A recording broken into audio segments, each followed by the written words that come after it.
Hello friends. आज हम discuss करेंगे नॉर्मलाइजेशन। नॉर्मलाइजेशन डीबीएमएस का सबसे इम्पोर्टेंट टॉपिक्स में से एक है, तो इसको आप बहुत ध्यान से सुनिए और समझिए। तो चलिए शुरू करते हैं। जब मैं बात करता हूँ नॉर्मलाइजेशन की, तो इसको हम स्कीमा रिफाइनमेंट भी कहते हैं, राइट। क्योंकि कहीं ना कहीं हम स्कीमा रिफाइनमेंट कर रहे हैं। तो अगर कोई पूछा जाए कि what are the objectives objectives of normalisation,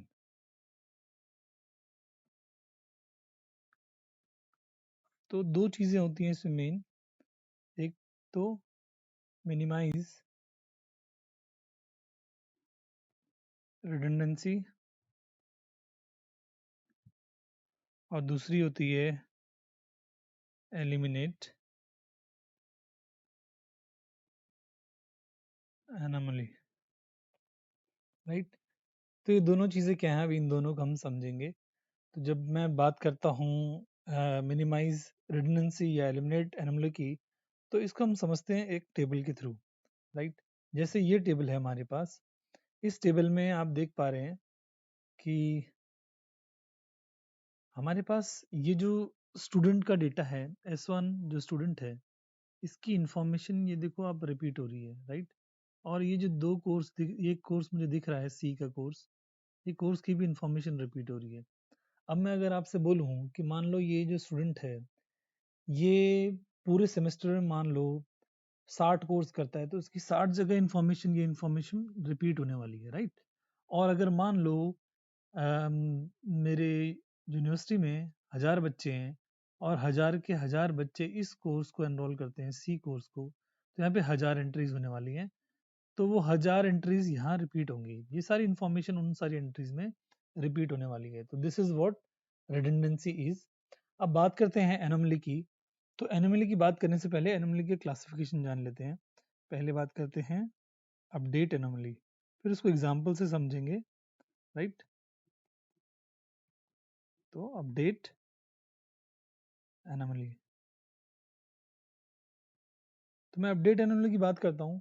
तो आप इसको ऐसे समझें, जैसे मान लो मेरा जो कोर्स है C1 C और 500, राइट।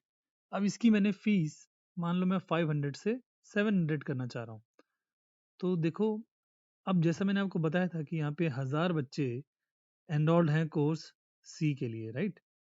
तो मुझे 1000 जगह ये चेंजेस करने पड़ेंगे, 500 को 700। तो this is what update anomalies. तो इसको अगर हम डेफिनेशन इसके लिखना चाहें, तो इससे हमें जो समझ में आया बेसिकली क्या है, refers it refers to the situation, right. It refers to the situation where an update of single data requires multiple rows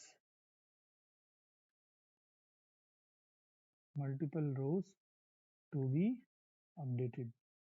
यही तो हमने यहाँ पे अभी कहा है कि जैसे एक एक इंफॉर्मेशन को अपडेट करना है हमें, सिर्फ ये फीस को 500 से 700 करना है। बट 1000 एंट्रीज हैं ऐसी जो कोर्स सी को डिनोट कर रही हैं, 1000 स्टूडेंट्स ने एनरोल किया हुआ है, तो मुझे 1000 जगह चेंज करना पड़ेगा। तो वही मैंने लिखा है इसमें, it refers to the situation where an update of single data requires multiple rows to be updated, right. Next anomaly की क्लासिफिकेशन की बात करते हैं, तो वो है insertion insertion anomaly, right. Insertion anomaly में अगेन इसको समझेंगे, जैसे इसी टेबल में, जैसे मान लो, या फिर से बना लेते हैं एक टेबल। मान लो इस टेबल में देखिए आप, राइट। अब इस टेबल में जैसे मान लो मैं एक रो और बढ़ा दूं, राइट। और मैं एक नया कोर्स इंट्रोड्यूस करना चाहता हूँ, मान लो C4 नाम से, और पाइथन बहुत चल रही है आजकल, तो पाइथन लिख देते हैं और उसकी फीस रख देते हैं 2000, राइट। बट अभी इस कोर्स को किसी स्टूडेंट ने एनरोल नहीं किया है, तो मैं यहाँ पे कुछ नहीं भर सकता। भरने के लिए चलो मैं मान लो मैं इसको ऐसे ले लूँ, जैसे मैं इसमें ले लूँ, जैसे मैं इसमें भर सकता हूँ वैसे नल, और यहाँ पे भी नल, क्योंकि अभी कोई इन्फॉर्मेशन तो है नहीं, या मैं कोई डमी डेटा यहाँ पे डाल सकता हूँ। तो इसमें होगा क्या, आप देख रहे हैं कि देखो ये एस आई डी है। एस आई डी कहीं ना कहीं या तो खुद प्राइमरी की होगी या प्राइमरी की का पार्ट होगी, राइट। तो पहली बात तो मैं इसको वहाँ नल डाल नहीं सकता। दूसरी चीज़ कि अब मान लो अगर मैंने क्वेरी चलाई और जिसमें मैं सारे कितने डिफरेंट स्टूडेंट आईडीज हैं जो कि एनरोल्ड हैं कोर्सेज के लिए, तो वो रिजल्ट क्या देगा, S1, S2, S3 और नल, जो कि क्या होने वाला है, एक इनकरेक्ट रिजल्ट, राइट। तो इस तरह से ये होती है इंसर्शन एनोमली, जहाँ पे हम देख पा रहे हैं कि हम पार्शियल डेटा तो फिल कर पा रहे हैं लेकिन कुछ डेटा फिल करने के लिए हमारे पास रिकॉर्ड्स नहीं है, राइट। तो ये कहलाती है मेरी इंसर्शन एनोमली। तो इसको भी अगर हम डिफाइन करने की कोशिश करें जो हमने अभी किया है उसके हिसाब से, तो it refers to the situation where we cannot insert new tuple into the relation due to lack of data, right. हमारे पास ये डेटा नहीं था, इसीलिए हम ये रिकॉर्ड इंसर्ट नहीं कर पा रहे, राइट। तो ये थी हमारी इंसर्शन एनोमली। अब अगर हम बात करते हैं तीसरी एनोमली का टाइप की, तो वो है हमारी update, insert and delete, right. Delete, DLET।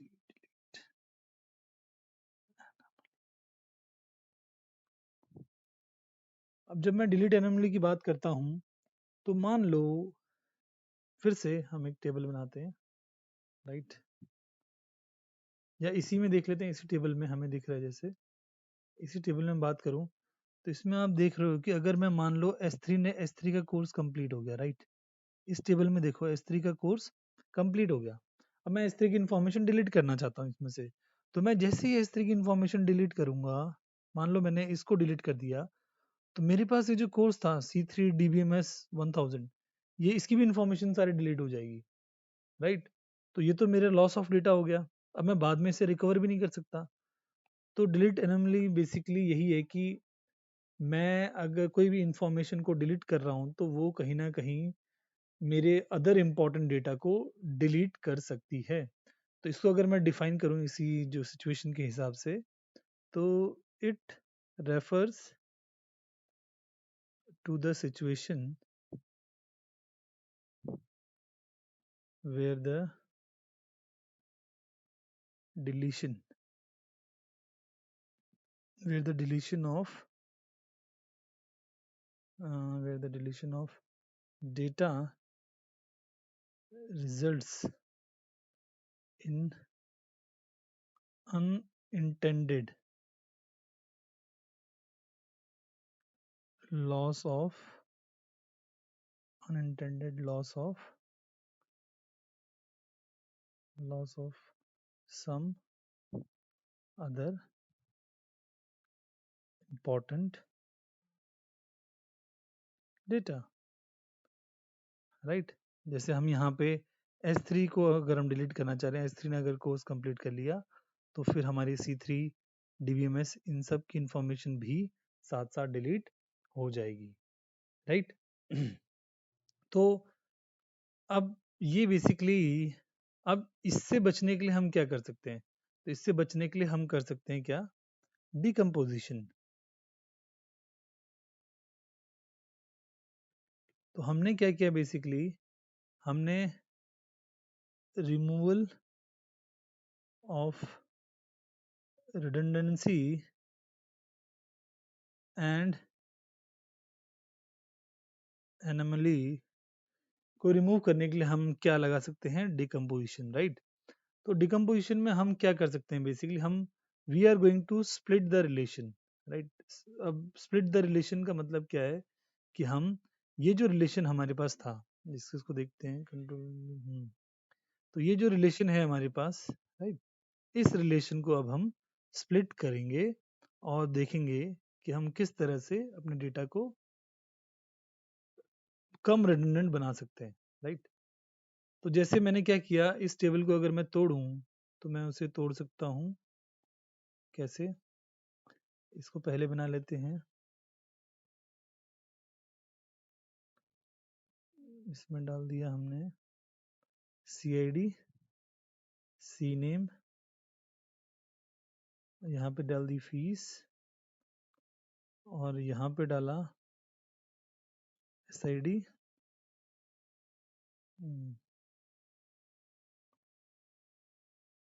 यहाँ पे डाला हमने SID, एस नेम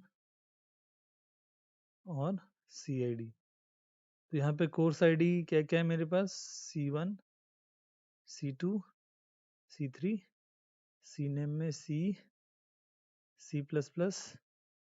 और DBMS, और फीस इसकी थी 500, इसकी थी 600, इसकी थी 1000।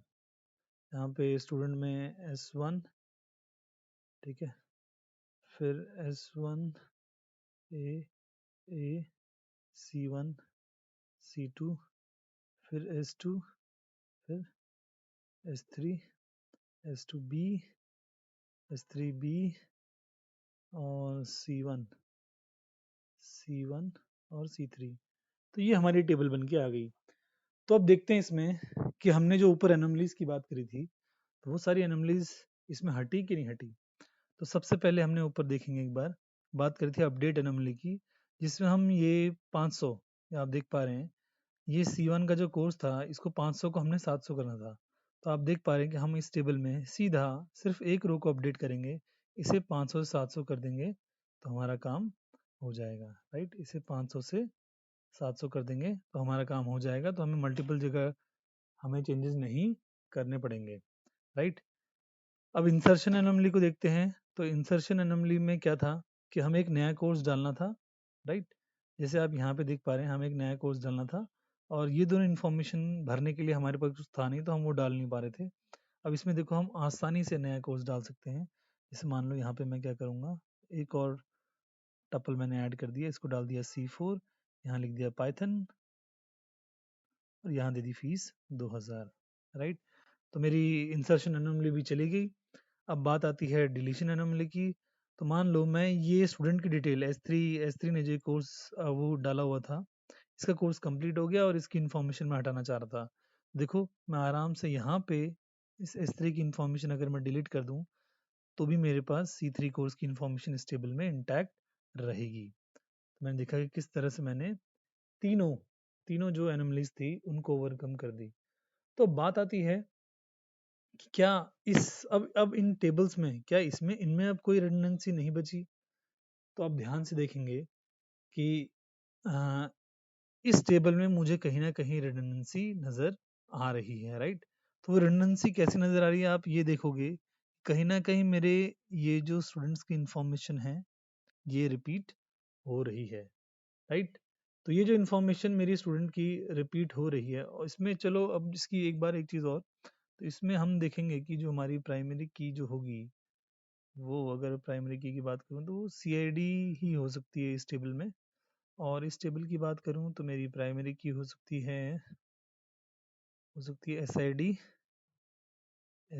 और CID, SID CID, ठीक है, SID और CID हमारी प्राइमरी की इसमें हो जाएगी, राइट। अब बात आती है कि इसमें मैं हाँ बात कर रहा था कि एनोमलीज की।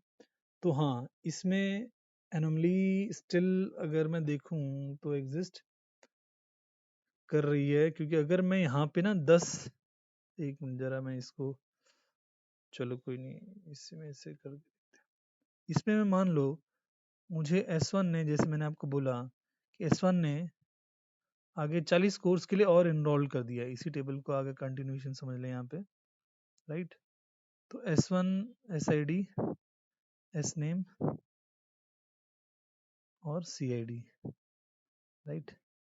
तो S1 ने अगर मान लो 40 कोर्सेज के लिए और एनरोल किया हुआ है, तो मैं देख पा रहा हूँ यहाँ पे मुझे बार बार S1 S1A ऐसे करके मुझे बहुत सारी एंट्रीज करनी पड़ जाएंगी। लगभग कितनी, जितने मेरे कोर्सेज वो इनरोल करेगा, तो हर जगह मुझे ये डेटा कहीं ना कहीं मुझे रिपीट करना पड़ेगा। S1A मान लो, यहाँ कोर्स आईडी है course 1, course 2, course 3, course 4, course 5, course 6, right. ऐसे मान लो 100 कोर्स हैं, तो वो 100 की जगह मुझे इंफॉर्मेशन सारी यहाँ पे क्या बोलते हैं, यहाँ पे मुझे ऐड करनी पड़ेगी। तो ये सारी आप देख रहे हो कि ये सारी इंफॉर्मेशन एक हिसाब से रिडंडेंट हो रही है, बार बार बार बार बार बार रिपीट हो रही है, राइट। तो अब इससे होगा क्या कि देखेंगे इसे, कि इससे होगा ये प्रॉब्लम कि हम इसको रिमूव कैसे कर सकते हैं। तो इसको रिमूव करने के लिए हम एक तरीका अपना सकते हैं, इसको भी फर्दर इस टेबल को, यहाँ पे तो मेरे पास कोई ऐसी दिख नहीं रही प्रॉब्लम एनोमली की, लेकिन यहाँ पे दिख रही है। तो इसको अगर मैं तोड़ूं, तो इसको हम तोड़ सकते हैं अगेन फर्दर दो रिलेशन में। हम्म, इसको भी हम दो में तोड़ सकते हैं, राइट। एक हम बना सकते हैं एस आई डी और एस नेम के साथ, और इसको दूसरे टेबल को हम बना सकते हैं एस आई डी और सी आई डी के साथ, राइट। तो इससे क्या होगा, S I D S1A, right. तो ऐसे ही S2B, ऐसा हमने ऊपर बनाया है S2B और S3B। तो S3,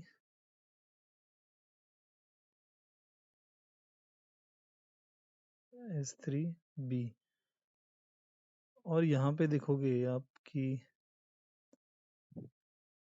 S1 ने कोर्स C1 इनरोल किया हुआ था, S1 ने कोर्स S1 ने कोर्स C2, S1 ने कोर्स C2, S2 ने कोर्स C3, और मान लो S3 ने कोर्स C4। अब आप देखोगे, अगर मान लो इस टेबल में, जैसे ये तो अब स्टूडेंट की इंफॉर्मेशन कंटेन कर रहा है, राइट। तो ये इंफॉर्मेशन तो मैंने कहीं ना कहीं बचा ली है रिपीट होने से। लेकिन आप यहाँ पे देख रहे हो कि अब मुझे मिनिमम मिनिमम रिडंडेंसी मुझे इतनी तो रखनी पड़ेगी। अगर इवन देन ये स्टूडेंट अगर 100 कोर्स के लिए भी इनरोल कर रहा है, तो मुझे 100 टाइम्स S1 तो लिखना पड़ेगा। बट कहीं ना कहीं मैंने ये जो उसका स्टूडेंट का नेम था, या अगर मान लो इसके साथ और भी इंफॉर्मेशन होती, उसको कहीं ना कहीं मैंने बचा लिया, उसको मैंने रिमूव कर दिया। तो मैं सिर्फ S1 लिखूंगा, और ये C1 C2 C3 C4 S1 C5, तो ये मल्टीपल कोर्सेज को इनरोल कर सकता है। इसीलिए हमने लिखा कि our objective is to remove और मिनिमाइज। आप देखेंगे यहाँ पे हमने लिखा है our objective is to remove और मिनिमाइज रिडंडेंसी, क्योंकि 100% रिमूवल पॉसिबल नहीं है, राइट। तो ये चीज़ आपको ध्यान देनी होगी। तो इस तरह से हम डिकम्पोजिशन करके हम रिडंडेंसी और एनोमलीज को रिमूव कर सकते हैं, राइट। तो आज आपने देखा कि किस तरह हमने नॉर्मलाइजेशन को डिस्कस किया, उसके ऑब्जेक्टिव डिस्कस किए, और फिर हमने बात करी update anomaly, insertion anomaly, deletion anomaly की, और फिर हमने डिकम्पोजिशन करके देखा किस तरह से हम इन एनोमलीज को रिमूव कर सकते हैं। That's all for today. Thank you very much.